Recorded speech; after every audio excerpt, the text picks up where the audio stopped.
Okay, so now we're going to talk about vectors. And some of you may have some experience with vectors. If you've taken any physics previous to this, then you probably have some working knowledge of vectors. If you don't, it's okay.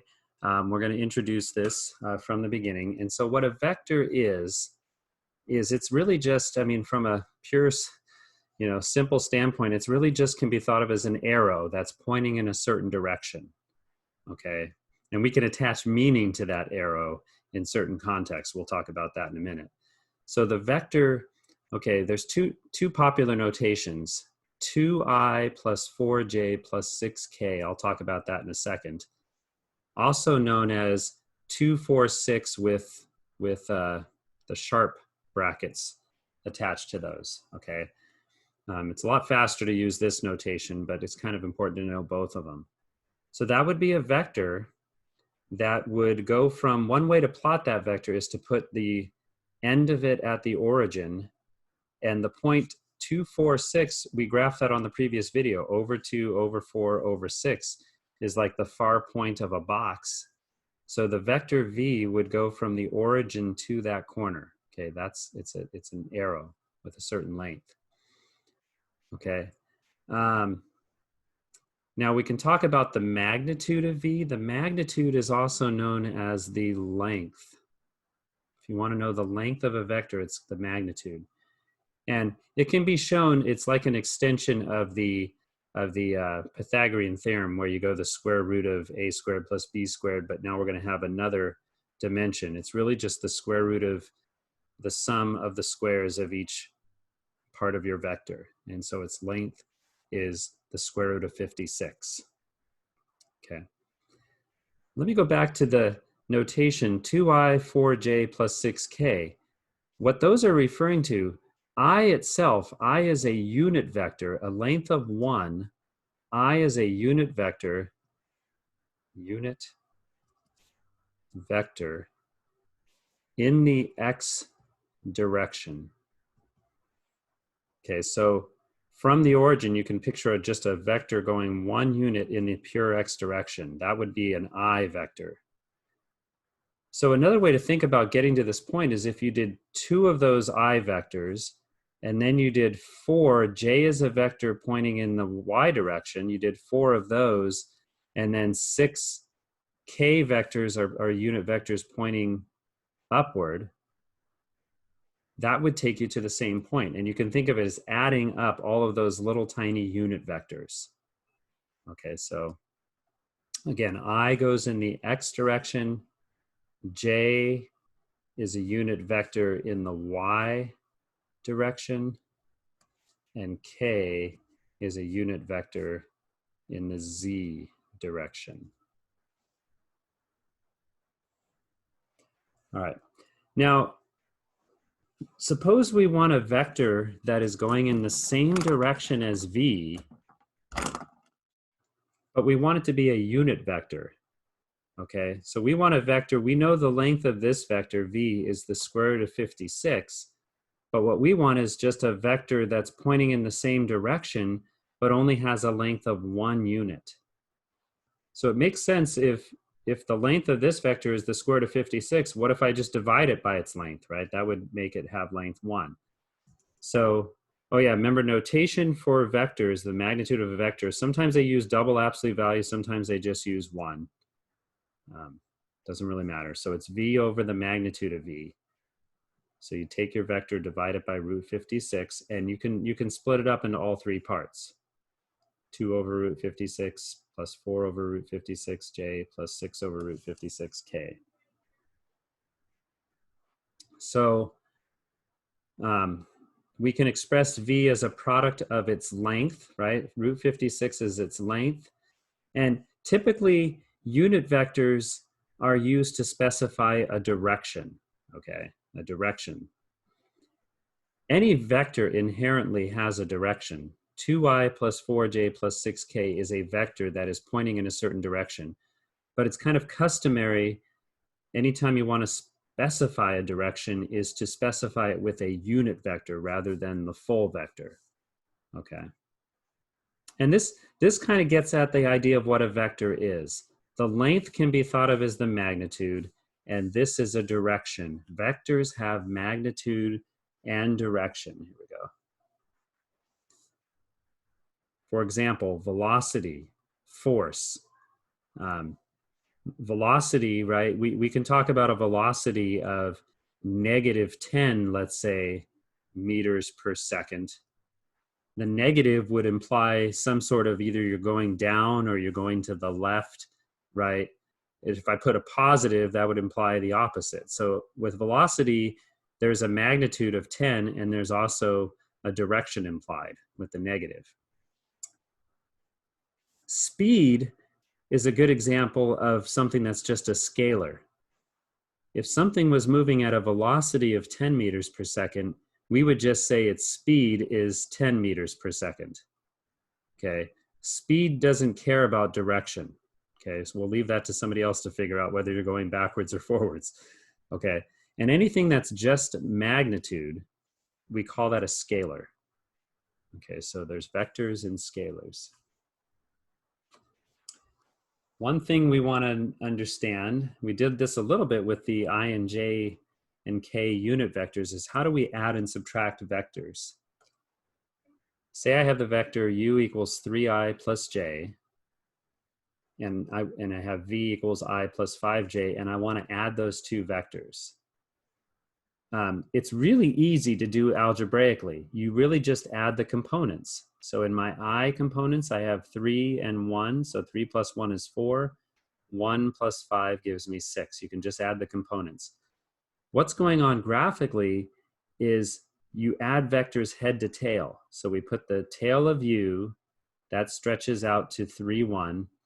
And then you take v, 1, 5, and you just place it here, and you're going to go over 1, up 5, right, to get to the endpoint of that vector. So you're putting the tail of v at the head of u. That's the head to tail is how we describe that. Now there's u plus v. Where you end up, if you took a vector from where you started to where you finish, that would be the vector u plus v, okay, which would be 4i plus 6j. If I wanted to do 2u minus v, algebraically, it's very easy. When you take a scalar times your vector, you can just distribute the scalar. That's 6i plus 2j. And if you're going to subtract I plus 5j, you would subtract I, subtract 5j, combine your components, 5a minus 3j. Graphically, what's going on is this. When you multiply a vector by a scalar, you're just doubling in this case. There's u, there's another u, right? That's 2u. Now, the way to think of minusing a vector is here's positive v, right? That's this vector here. The negative of v just points in the opposite direction. So I would go 2u minus v takes me this way. And again, where you started from to where you end up, that would be your sum, 2u minus v.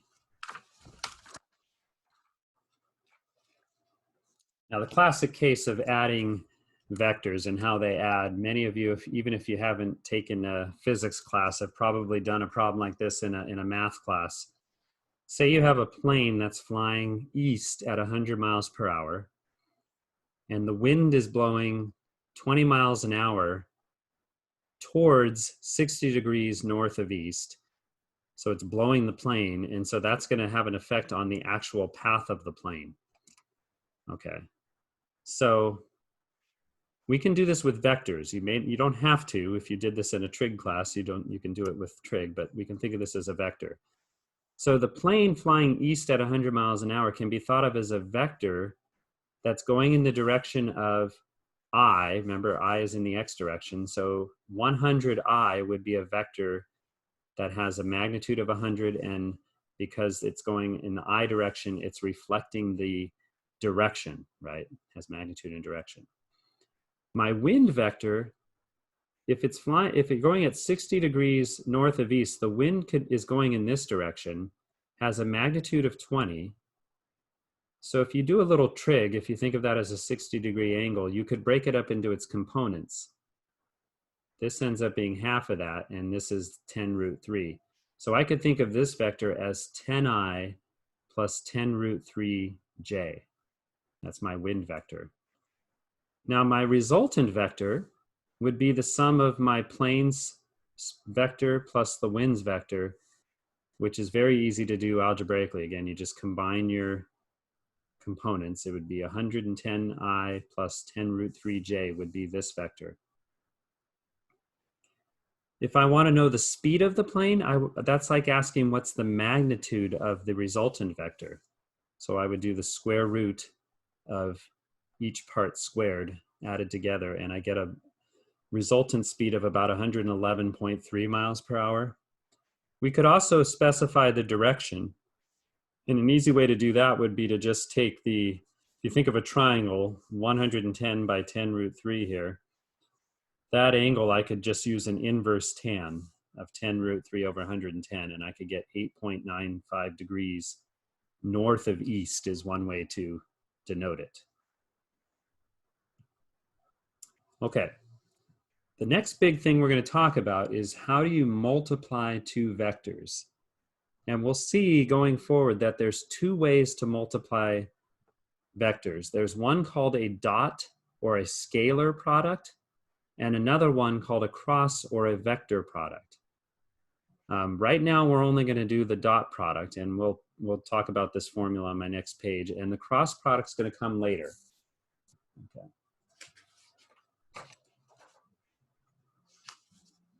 So here is the dot product. Okay, it's already been defined for us. So if you have two vectors, u and v, and you put them tail to tail this time, there's going to be an angle between them if they're not going in the same direction. And the dot product is defined as u dotted, you actually have to put a dot there, u dot v is equal to the magnitude of u times the magnitude of v times the cosine of the angle between them. And that's the definition. Now, if I take a couple of unit vectors, if I did I dot I, the magnitude of I by definition is 1, so both of those are 1. Now, if we did I dotted with itself, then the angle between those two is 0, and you would just get cosine of 0, which is 1. So I dotted with I is 1. However, I dotted with j, remember I goes in the x direction, j goes in the y direction. Both of them have a magnitude of 1, but the angle between them is 90, and the cosine of 90 is 0. So I dotted with j would be 0. And this would be true for any two vectors that are perpendicular. If they have a 90-degree angle between them, their dot product's going to always be 0. So this is a nice way to test if two vectors are perpendicular. Okay, but what about two other random vectors? Let's say I take 2i plus 5j for u, and v is 6i plus 3j. So I plotted them here. There's clearly an angle between them. If I try to do the dot product, use the definition, I could do the magnitude of u times the magnitude of v times the cosine of this angle. We can find the magnitude of u and the magnitude of v. We know how to do that with the square root. But in order to finish this off, I would need to know the cosine of that angle. And that would take some doing, right, to try to figure out what that angle is. So I just put how. How would we do that? Now, there is a way we can do this, and I just want to show you this one time. We won't always do it this way, but I want to show you that when you do a dot product, we're calling it a product, which means it should have something to do with multiplication, and it does. If you take 2i plus 5j times, or dotted with 6i plus 3j, this kind of looks like 2x plus 5y times 6x plus 3y, and what would you do? You would FOIL it out, right? And you can do your dot products this way. So here's how it would work. 2i times 6i would be 12, right? The 2 times the 6, and then you would have to figure out what I dot I is. But we just showed up above that that's equal to 1. So it'd be 12 times 1.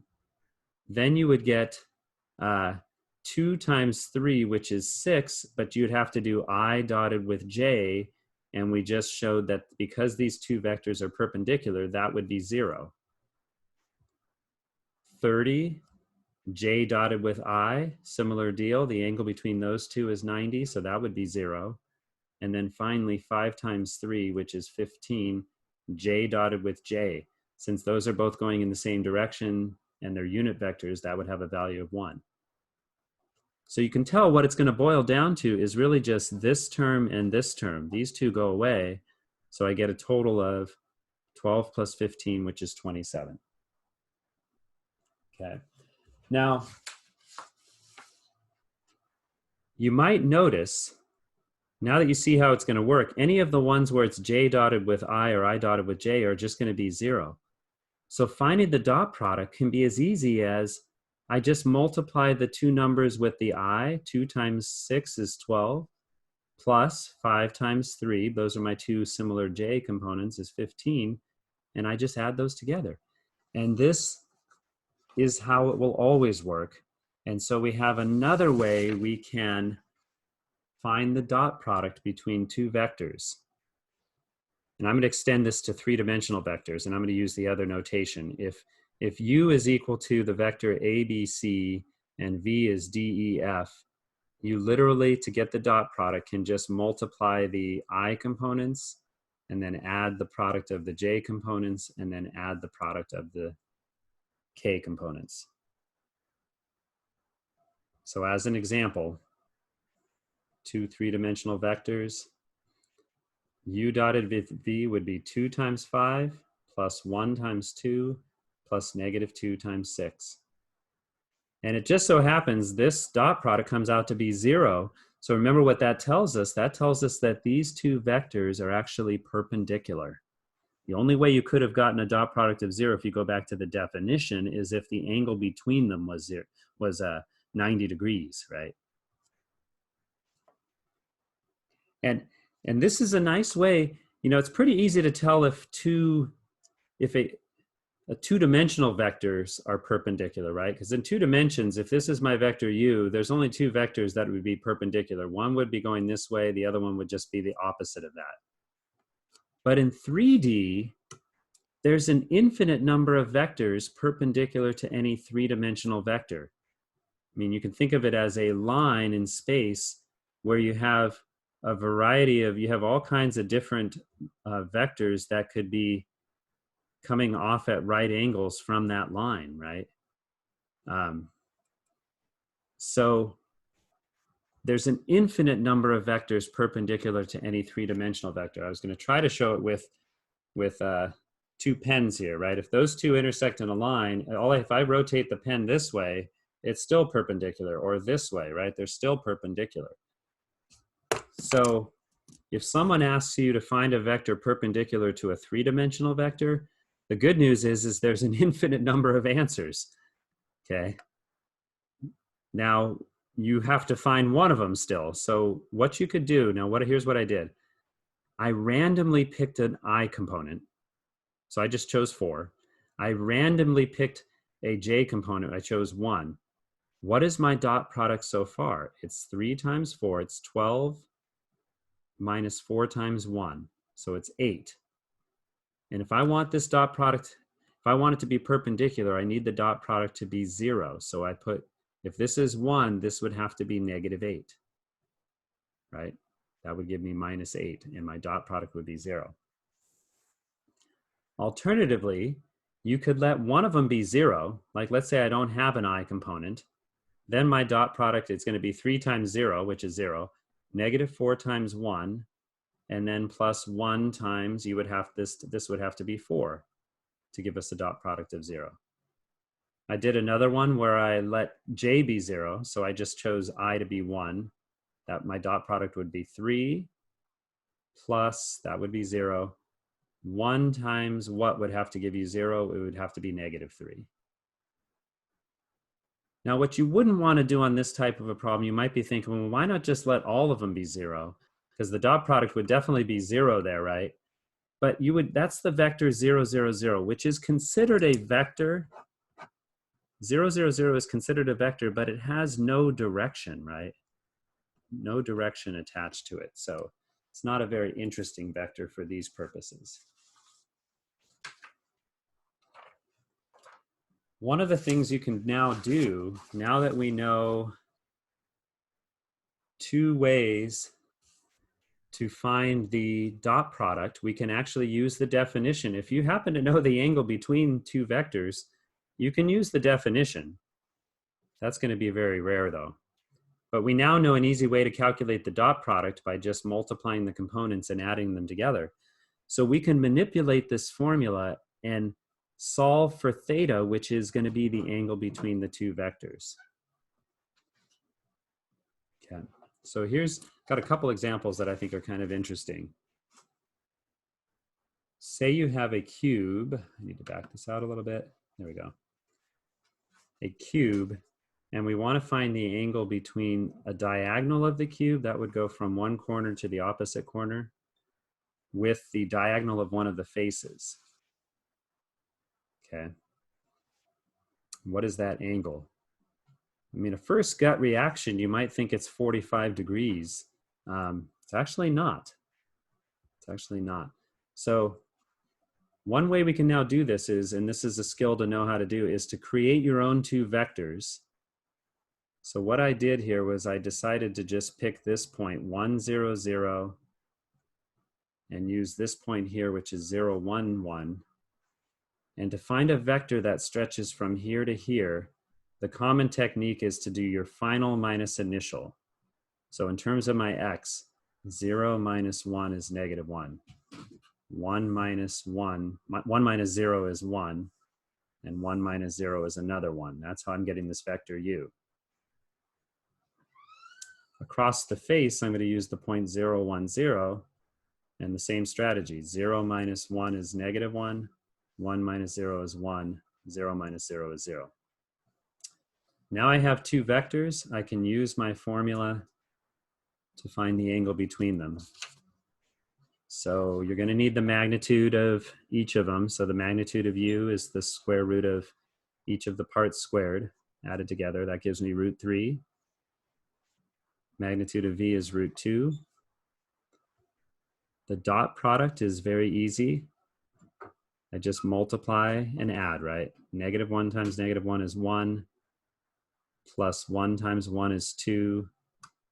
Plus 1 times 0. So my dot product is 1 plus 1 plus 0. And I get 2 over the two magnitudes multiplied together, 2 over root 6.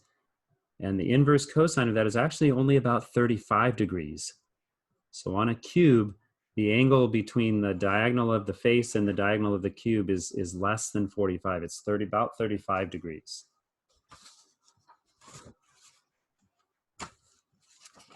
Okay, my last problem here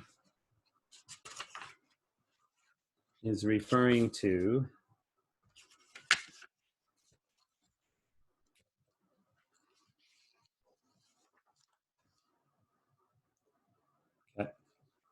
if you've taken chemistry, you may be familiar with this, and if you haven't, you will see this when you take chemistry. The methane molecule, CH4, there's a structure for how that molecule looks. And what it involves is you have 4 hydrogen atoms, which are equally spaced, equidistant from each other, and a carbon atom that's equidistant from all 4 of the hydrogen atoms. So one way to model this is if you use that same cube we just had up there before, and you put a hydrogen atom at the origin, across the diagonal of the face, across this face, and across the top face. If you look at it, every hydrogen atom is a diagonal away from each other, right? They're all a diagonal away, so they are equidistant. And I gave them some coordinates here, right? So we have coordinates for that. If the carbon atom is going to be equidistant from all 4 of the hydrogen atoms, it makes sense it should be right in the center of the cube. And so since I have a unit cube, that would be at 1/2, 1/2, 1/2. It would be right in the middle. That would be my carbon atom. This is a tetrahedron structure with the carbon in the center. Some of you know that. Now there's something called the bond angle, and the bond angle is the angle between any 2 of the hydrogen atoms and the carbon in the center. That's called the bond angle. And it's the same for any, I could pick this hydrogen and find the angle. It would be the same for all of them. And if you've taken chemistry, you might have been told to just memorize the bond angle. You might already be thinking of a number, but not given any reason for why that was true, why that angle is what it was. So now we can prove it, okay? So what I'm going to do is create two vectors, u and v. I just chose these two hydrogens. So u, remember it's final minus initial, final minus initial. So I'm going to get negative 1/2, negative 1/2, negative 1/2. For v, same thing, final minus initial. So that gives me 1/2, 1/2, negative 1/2. U dotted with v is the product, right? Negative 1/2 times 1/2 plus negative 1/2 times 1/2 plus negative 1/2 times negative 1/2. And that gives me a value of negative 1/4. And then I need the magnitudes of u and v. That's just the square root of the sum of the squares of each part. Each one of these has a value of 1/4, so added together, it's the square root of 3/4. And it's the same for v, right? It's the same fractions because I'm squaring them. Now if I do my formula, theta would be the inverse cosine of u dotted v divided by the magnitudes of u and v. I get the inverse cosine of negative 1/4 over 3/4. The two square roots multiply together, right? They cancel out, which is now the inverse cosine of negative 1/3. And if you plug this into a calculator, and you may already know this because you took chemistry and you were told to memorize this, that comes out to be about 109.5 degrees. That's the bond angle. So what's nice about this, I think, is that, we can now go back and, discover some things we learned in other science classes. We can figure out why they were true, right? Obviously in chemistry, they couldn't prove that to you because you would have to have some knowledge of vectors, but now you do. So there you go.